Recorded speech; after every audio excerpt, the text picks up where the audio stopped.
What's going on, Badger Nation? Welcome to the PPC Den podcast, the world's first and longest running show all about Amazon advertising, tips, tricks, and strategies to make your Amazon PPC life a little bit easier, a little bit more profitable.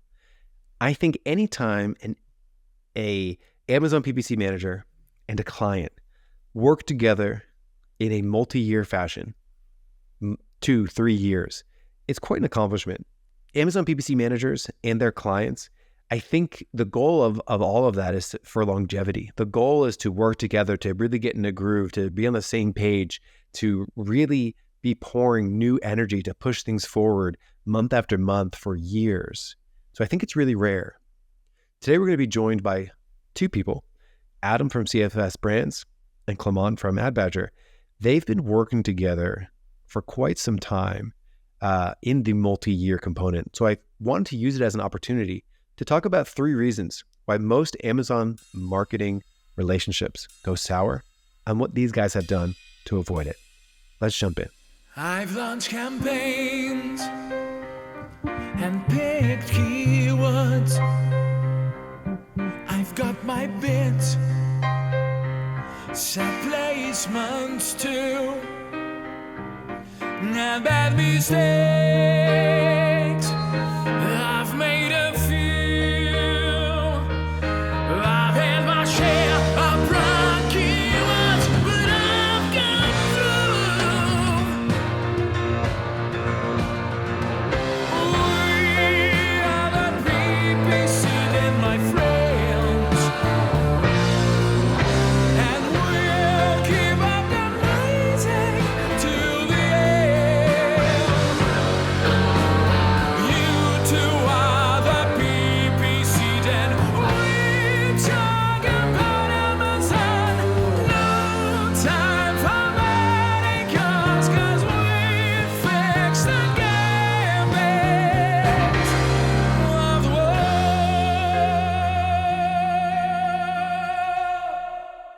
Alrighty, welcome to another episode of Dudes with Beards talking about Amazon growth strategies. Let's check in and see how everyone's beard is doing. Clement, your beard is actually pretty interesting because it's also red. I too have a red beard, and I would say the chances of 2 red-bearded folks being on the same podcast is pretty rare. Would you agree? I would agree, yes. And add that we are thousands of kilometers away or miles away, and you shrink the odds by a lot. So yeah. What does it all mean? What does it all mean? What does it all mean, Adam? I'll be honest with you, you can't probably tell, but I also have a lot of red in my beard. So Whoa, there's actually 3 of okay. us in the same pod. You just Okay, you can't tell. I don't know whether to cancel the show or keep going, That's tricky. or just edit this whole thing out. But let's slide into it. So today we're going to be talking about client relationships on Amazon, and we've got a client relationship right here. Clement, you've been Adam's campaign manager, thinking about Amazon advertising growth strategies for quite some time. Mhm. Why don't you talk us through exactly what you do for Adam? Yeah, sure. So Adam and I have been working for more than a year now, and I would say it's doing great. I'm managing these campaigns throughout America or United States, and also now Europe. So we've extended that. We try to align our focus. We have discussions on the targets that we need to hit. We often disagree, and then we discuss again, and then we agree on a middle ground, which it's what it's all about. So yeah. And Adam, talk to us a little bit about your business. So CFS Brands is a conglomeration of businesses that work in the food service arena. That's their main industry. So we work with all sorts of companies like Domino's, Arby's, McDonald's. We work with these huge chains, and we also work with really small businesses. So like businesses starting out, businesses that are looking for catering equipment, like businesses that just need JanSan equipment. That's janitorial and sanitation. We just use JanSan for short. But yeah, so that's like the majority of our business. Almost every single business uses our products in some form or fashion. I was just getting pizza here in Austin the other day, and I saw one of your products like behind the counter. So your products are everywhere. Surely anyone in America anyone in the US right now has absolutely used one of your products at a restaurant.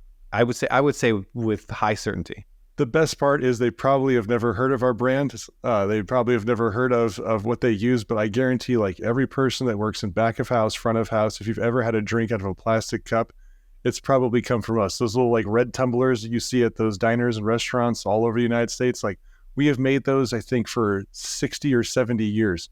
So it's been a long time. We're very, I represent a very old business that has been, maneuvering to be a very new business over time.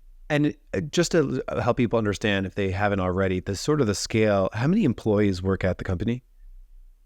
I should know this off the top of my head. I think it's like 8,000. Yeah. Right. So this is a significant scale. So we don't have to get into specifics, but you can imagine the size of the Amazon campaigns is significant. So there's a lot of moving parts and a lot of not only figurative moving parts, but there's also a lot of actual products to manage. And it can be huge to sort of think about that. So I guess I'm curious. So I believe that there's three things where most client person managing the campaigns relationship sours. And I don't even think it's unique necessarily to like agency life or freelancer life, or even if an in-house person was managing. I think these three things are really fundamental to things going wrong. And I think the first thing that I would say is misaligned expectations. Time and time again, if I'm talking to someone who's maybe interested in using our software or something like that, the first thing that they say is like, I was doing this before and it couldn't give me what I wanted. Or it couldn't, they were too far away. And like, really what I hear from them is like, their goals were never really crystallized by who they were talking with. And they never had a conversation about maybe whether or not those things were realistic or not. And I'm curious if you guys, like how you guys have come to getting on the same page when it comes to goals. Because Adam, I imagine that the goals are being given to you, or maybe you have to do a process internally to sort of talk about goals about launching a new product, doing a particular movement in a particular area. And there's a lot of work that comes in. So you've already probably potentially done a lot of thinking about where your goals should be, only to talk to Clement. And then, how do you guys get on the same page with what those goals are? So we do have a very internal process for figuring out what our goals should be. And one of the toughest things as any company is really figuring out what your budget is and what your expected, revenue would be by the end of year.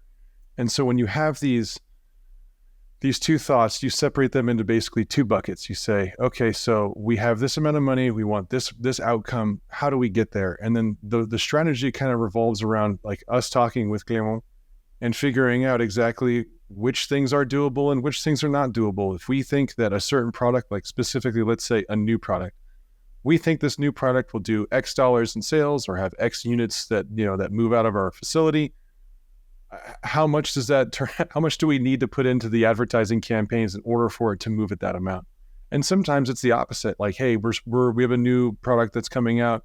We're going to try to slow roll it. We don't want it to go out very fast because we can't make them that quickly. And so as being a manufacturer and also a company that sources their products, there's a ton of strategy that goes into like new product development and like how many products we're going to have when it releases. And then the hardest part for us is the sales aspect. Like, especially with Amazon, you do not know if a product will just take off or will be, stuck on the last page forever because of something, or if you get a bad review or, whatever it may be. And it's really tough to sometimes sell those products or come back from being in a hole. We've had that with, I bet Clement can talk about this more. We've had a lot of products that have done that where they've kind of they've like fallen into a canyon.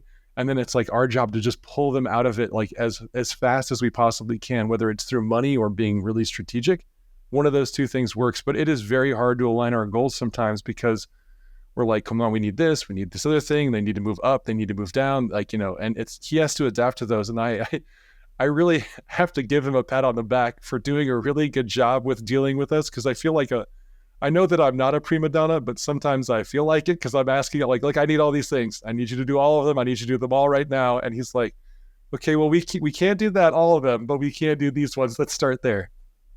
I've got a question for you, Adam. Mhm. In terms, you mentioned just now specific goals for specific products, which I think is relatively easy to say in the sense of, okay, well, we have this product over here that's we sort of spend this much and does this much revenue. This product is potentially semi-related. So like, let's ballpark where we think our spend and ROAS is going to be for this product.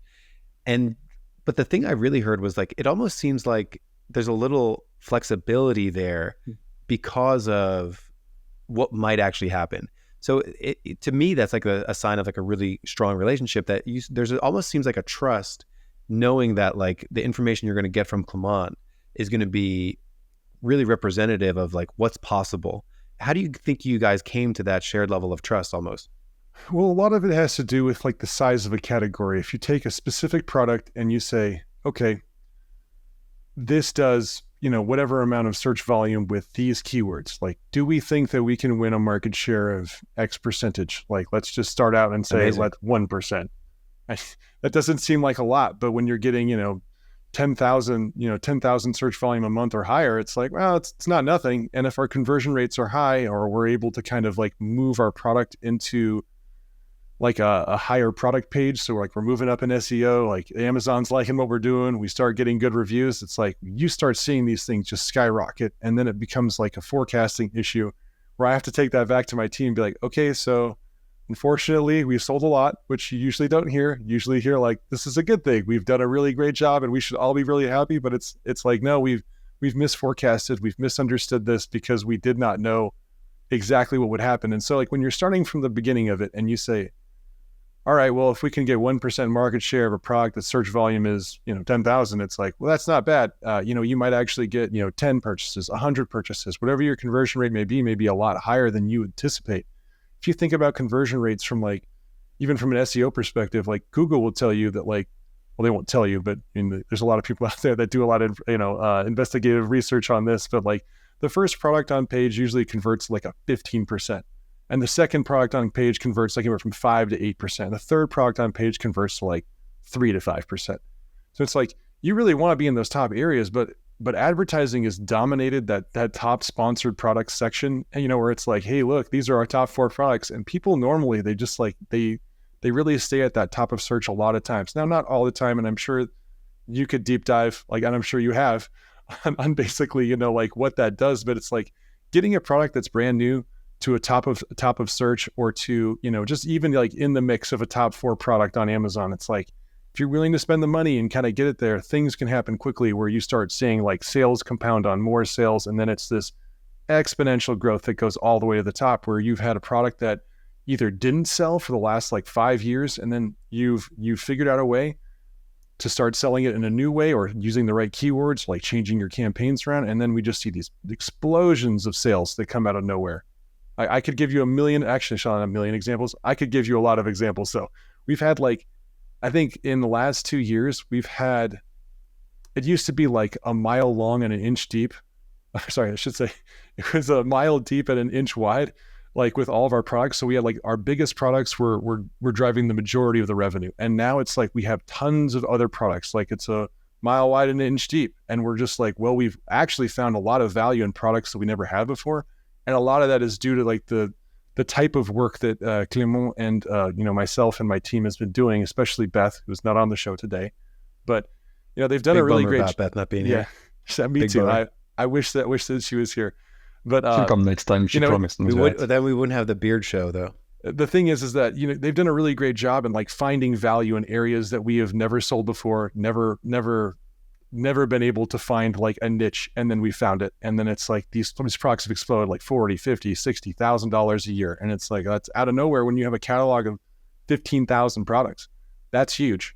Clement, I would say that 100% of conversations where it's like a digital marketing professional and their client, 100% of them, the marketer is thinking, this client just threw out a number that's unrealistic. like it happens way more than not, I believe, just in general, because it's true. It's like and I do think it's the responsibility of the digital marketer to sort of understand why or why not that is possible, right? Like if someone says like, hey, I'm currently at $10,000 a month in spend at a 3x ROAS. I'm trying to get to $50,000 a month in spend at a 6x ROAS. We can't just say no. We need to be able to explain that about what is possible. And Adam mentioned something about sort of search volume per product. And I'm curious from your perspective, Clement, how do you like to approach those conversations? So maybe if a marketer is listening, the next time they're in a conversation about goal setting, could you give them some tips to help get on the same page when it comes to goal setting? Yeah, I think if I have to sum things up in one word, it would be transparency. And probably the second point would be honesty. So we don't want to say yes to everything, especially if we're not going to achieve those goals. So that brings some conversation that might not be easy to have, or that might be unpleasant, where we need to say, okay, maybe we're going to be able to reach this one, but this one we need to tune it down a little bit, or maybe we need to delay it, because there is also a component when you have to achieve certain goals within a certain amount of time.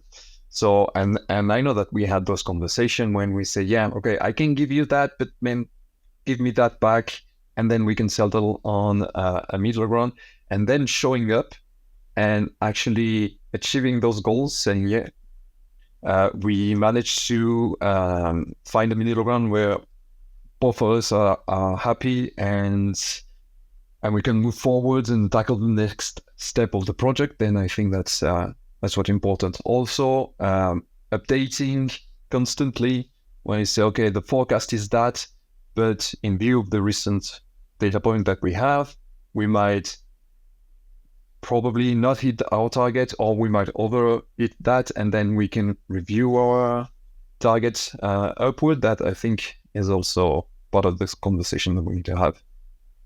Clement, how do you like to manage a lot of goals? Because I imagine there's a macro goal at the top level in terms of total amount of spend for any particular marketplace, total target revenue for any marketplace on the high level, but then also the micro goals of each individual product. How do you like to balance those things? And how do you like to juggle those things? And like practically, right? Like where do you write these things down? Like how do you write them down? Because I know that's something that a lot of people struggle with, where it's like, okay, even if you're managing a SKU list of like 10 products, it can still be tricky to have, different goals for different products, a big overall account spend limit. Mm-hmm. And then even inside a product, you might have some in like competitive keywords that have their own goal, branded keywords that have their own goal. Like how do you actually physically manage these things? Like where are you writing these things down? How do you keep track of them? So we have a task manager solution that we sync with, and we write down the main goals, the really high level goals, and then we have all the documents that are very useful, that are dynamic and shared, where we can enter our goals at a more granular level. So usually, because of the size of the catalog, we focused on families rather than individual SKUs, but sometimes we need to be flexible, and we might have an overstock situation when we need to push a certain variation. And in that case, we flip things around to give some focus to that specific SKU. So, but yeah, we have shared documents where we need to be able to communicate efficiently. And it's, so the takeaway there is really like you should have your goals written in a Google sheet at the very least. Yeah. And then next to it, sort of what the goal is and that kind of thing. Yes. That clarity of literally just writing down the goal is something that I think 70% of people don't do. Yes. They'll talk about a goal, maybe they'll write it down in their meeting notes, but then like on the day-to-day, you want to have that document like front and center. Sure. And it sort of segues into the next thing, which is, it sounds like you guys are talking a lot about goals, which I think is the second biggest issue, which is I don't think agencies and their clients do enough communication together. And I'm curious, Adam, because you've worked with multiple agencies over your career, and I'm curious if you can add any, from your experience, when it comes to communication, what do you feel like is the most important thing that a provider needs to do with their clients? It's tough because everybody communicates in a different way, But the main thing that you want to get out of it with any relationship when it comes toward communication, like you really want to get a method to where you feel like when you're talking to somebody that they are understanding what you're saying and that message is being received and that the feedback is like, yeah or no, or this can be done. Like when Clement brings up these documents, like, and I will have to add that Beth is kind of a taskmaster. She's incredible at coming up with like lots of different ways. And I'll have to say too, that it's changed massively over time. When we think about product families, we first kind of had a very, like, I would even say like a very basic or if not like discombobulated method of looking at them. And we've really kind of defined that with Clement over time. And like now that we know that, I think the communication has actually gotten better because we don't have to actually have meetings to go over these things. We just have to update whatever it is we're doing in like our different document setups that we have, our different task management programs that we have, because we all know what our job is supposed to do. Like we know what we're supposed to do. We know what needs to be done. Like we just have to go out and do it. And I think when searching for a ad agency, you run into like, I should just tell you, there's 3 things that I normally look for. I look to see if an agency can do the job, if an agency will do the job, and does like if I look at the performance, I say, does the value outweigh the cost? Mm-hmm. So it's tough because like most agencies, you'll see that they all know a lot of stuff. And you'll talk to somebody who, originally like the first, intro call, you'll talk to somebody who's incredibly knowledgeable. But the thing is that they're not always going to be on your campaigns. And you may have somebody else that works with you. Like, it's I want to say it's a bait and switch, but it's like, hey, here, I'm Michael. I'm great. Here's all the things that I know. And you're like, wow, Michael knows a lot. And it's like, here's this other guy. And you're like, okay, I don't know him. Like, does he know all the stuff? And you're like, yeah, he knows everything. And it's like, no, I don't know if he does. But the thing is like, you really have to like create these systems of communication to where it's like, we want to make it as unintrusive to Clement as possible to say like, well, we're not having to talk every day. We can talk once a week. We usually only go about 45 minutes. And even in those 45-minute calls, we're talking like, I would say like probably 15 to 20 minutes that time is about going over our goals. Like, are we meeting them? Are we not meeting them? Like, and it's not about like, come on, you've done something wrong. It's more of like, hey, what is the market telling us? Are we seeing that this is changing over time? Are we seeing that like this is no longer a viable method? Like, is the cost wrong? Is the pricing wrong? Like, what's the issues with these products? And again, it's not just advertising. Like, we know that when we're talking about Amazon, that there's not just like one thing that you have to fix and it's all good. Like if that was the case, then we'd be selling a lot more products, especially with the size of our catalog. Realistically, we know that there's tons of factors. There's cost, there's fill rates, there's forecasting by Amazon that comes into play. There's a ton of different things that like, conversion rates, product detail pages, like does it have all of, the information that a customer would want? Are they making the right buying decisions based off of that information? Like, do I need to update it? So like, there's all these a million different things that we can look at. And again, it's not just advertising. So one of the things is like, as a customer, or I guess as a client of yours, we have to take accountability for the things that we're not doing on top of the things that you guys are doing. And like, I can't just look at Clement and say, hey man, you're not getting it done. We're going to move on and find something else, because it's like, that's not going to work either. Like, we've spent all this time, we've built this relationship, we have all these programs, things in place to make it easier. But at the end of the day, it's like, we understand that it's a partnership. So if we can't communicate like as a partner, what we need, just like in any relationship, like that relationship fails. So you have to be able to communicate. Otherwise, there's no way you're going to make it work. Adam, one thing I hear in this space is that the client needs to be intermediate or advanced level themselves in order to communicate with their providers, with their agency. Do you feel like this is true?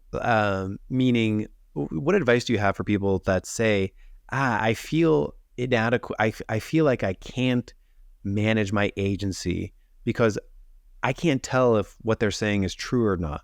Like, do you have any advice for people out there? I've been very fortunate to work for a lot of businesses that understand that they don't know what they don't know. So they hire people like me to make sure that I know what I'm supposed to be doing and how this whole system works, so that I can explain what our needs are to our agency. Mm-hmm. And if I'm not able to do that, then, it's like a lot of people out there feel like they get fleeced by marketing companies or ad agencies, because they're like, I don't know what it is. They're telling me that I'm reaching my goals. They tell me about attribution, and I just don't see whatever it is they're saying. They're like, oh, we're making 100 ROAS right now. Or it's like, oh, great. You guys are crushing it. But at the same time, it's like, I don't feel like that's the same thing coming into our business. Like my business doesn't see a $1 to $100 ratio. So like, I would love to, but it's not what I'm seeing. So it's like, it's to come back to that expectations thing at the first, where it's like, if you're an ad agency and you're telling somebody all these different things, we're like, well, the attribution's over a 30-day window. So it could be in the 30-day period, you are getting hundreds of dollars for the things that you're doing online, but like, you're not seeing that on a daily basis, and it takes a long time. And then you're wondering, like, should I even use this agency? Do I feel like they're lying to me? And you never want to be in that situation where you feel like you're being lied to. And there's been, I would say, multiple times in my career where I have run into that exact situation where you're like, I don't know if you guys like, because they'll sell you on a strategy like, hey, look, we know best, like we know the platform, we're going to do this is going to work. And you're like, great, like I would love to see that work. That would be awesome. But then you have to double check and triple check and constantly check. And when you see things are kind of sliding like in a way that you don't want, like you have to be able to have a technical conversation where you're saying, okay, your strategy is this, but we continually see like these auto campaigns, for example, are not working. You're spending a bunch of my money that I have I have this bucket of. I only have this one bucket. So once that money is gone, it's gone. But you're spending a lot of this money trying to figure out what keywords to use and figure out all these other things. And it becomes a slippery slope where you're like, if I can't check you on that, then you're just going to run rampant doing whatever you think is right. And like, I would ask you, like, are ad agencies infallible? I mean, no, they're going to make mistakes. Everybody makes mistakes. And also it's like, it's about being like procedurally correct over time, being like, okay, that didn't work. We're going to try this other strategy. Like, I would rather you tell me that than being like, I will die on the hill of this strategy. I need for this strategy to work because I have sold it to my client and that is the one that will work. And if it doesn't, then I would just get fired. Because I've worked with people like that at different agencies too, where they're like, you know what? Trust me, I am the greatest PPC manager that has ever existed, and I will make the one strategy that I have seen work for other businesses work for your business. And it's not true. And Clement, one thing I heard sort of in this conversation so far with you guys is it seems like a lot of your communication is very structured and very organized, right? So when you're talking about goals, you can refer to your goal sheet. Mm-hmm. Like I often feel like agencies and their clients can sometimes get into trouble because their communication can be a little unorganized, right? Like one email thread, two email threads, where are we having that conversation again? It's very easy for information to get lost in a remote environment. And how do you try to stay organized and let clients know that you're working hard for them, that you're thinking of them, that you're working towards their goals? Like, how do you accomplish this? Yeah, okay. So a lot of it has to come from Beth. As Adam said, she really helped organizing things, but we had to find our own way of communication. And that's something that can be, you can make the parallel with the Amazon strategy. One size doesn't fit all. So we had to find a way because of the specificities of the business, which, is really, not all managers could do that not because it's overcomplicated, just because it's unique, right? Or as unique as can be. So we had to also find our unique way of communicating, also because we have different styles. So now that we figure that out, it's just a way of keeping things organized and knowing where to find the info. We have a lot of documents that we can refer to, and we know that they are being updated. We are working on them constantly. And if I want to look for something, I know that it's there. And if Adam wants to look at something, you know that it's there. And during our call, it's really well structured, as you mentioned. I prepare for the call in advance, and they know the structure. They know that I'm going to through all points. If they have a specific question, then I'm going to add it to our conversation if I cannot answer via email. So that's how we keep track of things. We have Task Manager, obviously. That's a tool that everyone should use. And yeah, you can just refer to all that. If I could add, go ahead. I was gonna say, if I could add, I would just say that one of the things Clement does really well is if we have a specific one-off that's different from our regular strategy because of like let's say it's a product we're overstocked on, or we want to sell more of it, or something new has come up. We usually have like an email chain for just that one issue that falls kind of outside of our regular communication process. And it's really easy for us to keep up with those because, like, first of all, you can like folder all of your emails and stuff. So it's like anything that comes from Clement goes to a specific folder for me. So I just check that folder and I can like read up on anything that's going on with, whatever specific tasks we've asked them for. But being able to have like I know that you're doing the rest of the strategy, so I'm not going to talk to you about that. I'm not going to ask you about any of these other things. That's already been communicated. So we're only focusing on, these one-off situations where it's like, and it's not every week. It's probably like 3 or 4 times a month, maybe. Okay, that is once a week. Never mind. So yeah, like every week, there's like probably one thing where it's like, can you follow up on this? Can you let us know about that? And it's just one thing. And he's really good at being able to communicate through email on just that thing while we know he's doing the work on other stuff because we see it all the time. Yeah, I think my big takeaway from that section is really tools and structure make communication much easier. So like even the way that you described the one-off tasks about individual products that have a unique initiative this month, it's like you guys have a pattern for that. You have like individual email thread that you'll use for that. Adam, your email sounds organized. Clement, the way that you're setting up goals and like Beth's spreadsheets and like the project management, all these tools make life really easy and they facilitate really effective communication. So it's really good to be on the same page when it comes to that. And I would advise anyone sort of working together to have conversations about this stuff. Like, where are we going to post our goals? Where are we going to post how do we talk about our one-off initiatives that are just sort of bubble up? How early should we know about a product launch? What do we want to do for Black Friday? Like, can we get ready, well in advance? So having all these tools and structures in place makes a lot of sense. And it sort of segues into the third pitfall that I see a lot of agencies and their clients fall into, which is trying to one size fits all everything, even down to the communication. So like your guys' communication style is surely different than, Adam, maybe you communicate with other team members or other vendors and perhaps a different way, just due to the nature of it. Or Clement, perhaps you've talked to other clients in slightly different ways due to other circumstances. And, launching products a certain way in certain conditions in certain markets. I hear a lot that like SOPs, standard operating procedures, should just solve everything. So like smack a SOP on it and optimize the campaign this way, almost to the point where you reduce the thinking that is required to manage the campaign because you're almost doing like paint by numbers. It's like, what do we do when this happens?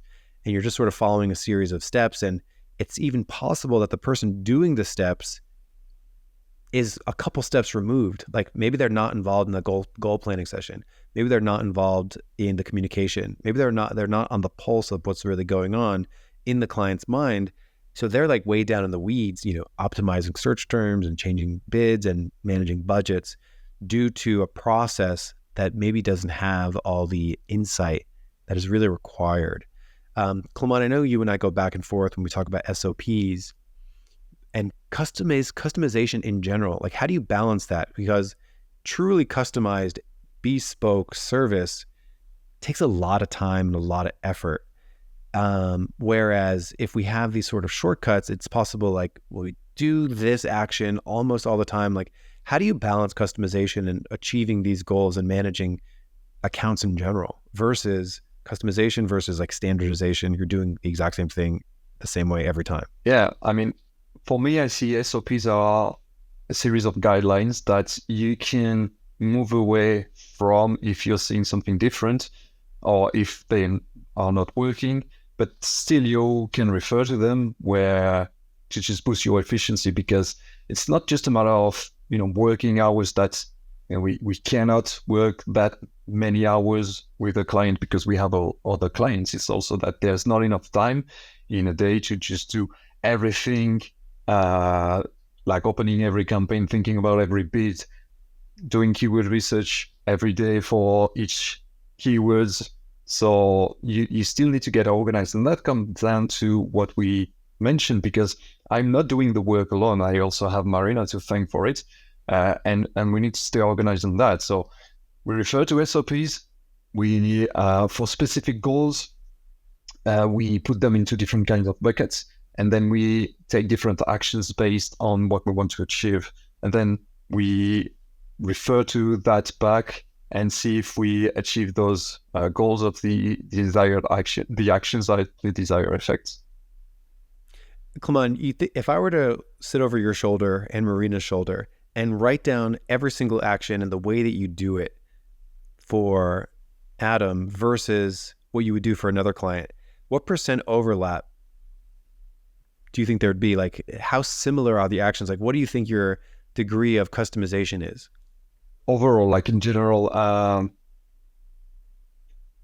it's pretty deep because, again, that's not your usual account. So we have some things that we are doing the same way, but then other things we are doing a different way. I don't want to throw a number at you because I would just guess, but we are doing, and we are building SOPs specifically for Adam and Beth here. So then we can refer back to that because we know more. We've learned about the accounts, we've learned what works, what doesn't work, so we can adjust those. But we still have those guidelines to help us be more efficient and know. So, for example, when we're launching a new product, we are not launching the product the same way we're launching an FBA product, for example. It's widely different, but we figured that out by having conversation and by testing things. And now that we test a lot of things, we're still continuously testing new things out, but they are being diluted in the results that we already have. So we can allow ourselves to have that dedicated buckets for testing new things and hopefully continue to improve our efficiency. It's a really interesting topic. Adam, I'm curious if you, in your experience with working with different kinds of agencies and different kinds of people perhaps managing campaigns at a different stage in time, do you sense any of it? Like, do you sense sometimes, maybe here, elsewhere, that like sometimes you wish like if only they could understand this specific goal a little bit more, they would probably do things different and we'd probably get a better ROI for it. Like, do you ever feel that tension anywhere? Oh, constantly. It's a constant feeling of like, well, I don't know if like, again, this comes back to communication, but if I'm communicating something in a way where I don't feel like it's being understood, it happens all the time, specifically in relationships with agencies where you'll say something, they'll say something, something's misunderstood and they're like off on a tangent. If you even think about like dashboards, and I know that we all love automation because I'd love to automate like as much as I possibly could, but sometimes like you feel as a client that they're trying to automate your relationship because they're like, okay, here's my dashboard, shows you all the things, here's all the things that grew, this is what it did. And you're like, okay, cool dashboard, bro. But at the same time, like I kind of just wanted to have a conversation about where we're at. And like, those are the kind of conversations that Clement and myself have all the time with Beth to say like, all right, this is a conversation. We're here to figure out what our needs are, not just like dictate, because like we're not being dictated to, and we don't want to dictate to you how to do something because like, it's like the difference you said with an SOP. Like an SOP is kind of like how to do something, and it's not necessarily like what to do. So like the whole point of an SOP is like, well, if this happens, then this, and we'll do that in this method. But at the same time, like in order to get there, you have to understand the what, and the what comes from the communication. So if we're asking like, hey, what is going on with this, or what can we do to help this? It's like, that's the part where the SOP comes in afterwards. Like when we've already discussed and figured out what the plans are for whatever thing that we're working on. So if it's a campaign, or if it's like some product, or it's a specific issue we're having with that product, or we have an internal problem that we're trying to fix, like if I don't communicate that to you, or it's like, or we'll like, let's say for example, I've had relationships where I'll talk to an agency and say like, okay, so we can't sell this product anymore, and they'll be like, all right, we're gonna shut all the campaigns off, we're gonna do all this, we're gonna do all that. And it's like, okay, that's not what I was saying. I'm like, we're gonna have to slow it, like not turn it completely off. Like the idea is that like we want to slow less of them for this time while we get more products back into stock. That's how manufacturing works. But I know that as an ad agency, you've never done manufacturing, so you have no idea what I'm talking about. So I have to like walk back a few steps extra to be like, okay, so we do these things in runs. After that run gets done, there's like a specific lead time. Let's say it's, I don't know, 10 days or something. And after that 10-day period, we should be good. So all we have to do is slow down for 10 days and we should be fine. But, in the meantime, like if I have to explain all this constantly, like it becomes where it takes like customization to another level where it's like, you're trying to customize things you think that I want rather than hearing what I'm trying to say. And you're going off in a different place that we don't need to go. And that happens all the time. And again, it stems from miscommunication, but its root is like they're trying to customize for us and don't know how. And it's like a partner that just is misunderstanding you. Yeah, that's really well said. And I think reporting is a perfect example of that, where, there might be a stock report that gets created, but then there's other unique things that a client needs to hear or is really important to them, specific KPIs in a certain way that are really important to them. So yeah, I think customization of reporting is a really good sort of lens into, it's really about discussing what's needed, what's important, and like what's effective for everything. So yeah, so it sounds like you guys are really communicating properly. You guys are having really good, clear conversations about goals and customizing and communicating them where necessary. Final thoughts here. Where do you envision the relationship going? Like, perhaps a year from now, 6 months from now, like, what do you feel like is the next level of sort of agency client relationship? That's tough. I don't know, meeting in real life, sharing a meal. I would love to have that experience with you, because I'm sure you have a very different experience with food than we usually have, because you're very worldly comparatively. So I would just say that, like, one of the tough things is like when we set up budgets, and I don't want to give away like all the secret sauce here, but let's just say we set up budgets in a way where we like think about them in percentages by month, and we set up like basically essentially like a calendar of these things. So like each month we expect, us to hit our budget goals and our growth goals and all those things. And like we share this with Clement up front because we want him to know everything that we're dealing with. And I think the future of the relationship is that he will probably anticipate like the things that we're doing like even better than we will at some points. Like, and I don't want to say like he will have like, become like this like hive mind that now understands all the things that we're trying to do. But it's like, I think he's just going to get better at anticipating what our relationship will be, and also like what kind of things that we're going to need, because like not our entire business is like driven by advertising. Only like a small portion of it is. And the main thing that like I think in the future state of this is that when you understand somebody so well that you're like, I think that you're going to need to do more during this month or this month, and we're going to need to kind of pivot from doing these types of ads to these other types of ads, and like I want to do down only, and I want to do these other things that really focuses on this specific thing. It's like great, because like, or we'll try fixed bids, or we'll try this other type of bid, or we'll try all these different things. It's like you will have figured out like things that we have tested, and you will do them before we even ask, because it's like, oh, I want to know what would happen if I do this, and you have like the kind of budget to do that. And at some point he's going to be like, why, here's a strategy I want to try out, and these are the things we want to do, rather than us kind of going back to the table and saying, well, you know what our goals are, what we're trying to get to, but we'd love to, try things and mix things up. And I think that being able to do that and being able to be adaptive is like really like part of the relationship. It's part of the communication. It's part of the customization. Like we really have to adapt to all these different things. And especially like with the cost per click going up, like, I don't know, every year, it seems like it's been like, for me, it's 15 years of straight, it just increases every year, no matter what. So it's like, we have to figure out ways that we can be more adaptive to the marketplace environment. There's like niche things that we can get into and try these different things. And like Amazon's trying to make it more opportunistic for us, that if you're the one that's on the forefront of figuring these things out, and I know that you'll vibe with this a lot, Michael, if you're on the forefront of figuring these things out, then you have created value for your clients. And we have created value out of nothing, because we're testing and trying and just pushing through all these different new updates that Amazon gives us the opportunity to kind of find new ways to sell and find new ways to convert. And that's all we're really focused on, is like, how do we, get this thing to like kind of finally all mix together and like make the right sauce to make this work for long term. Yeah, I agree. I think I always advise people to think like their clients are thinking every few months, like, what have you done for me lately? Like, what new thing are we doing? Like, how do I know that we're pouring more unique energy into what it is that we're doing? Are we doing exactly what we did 6 months ago? or has it improved and evolved?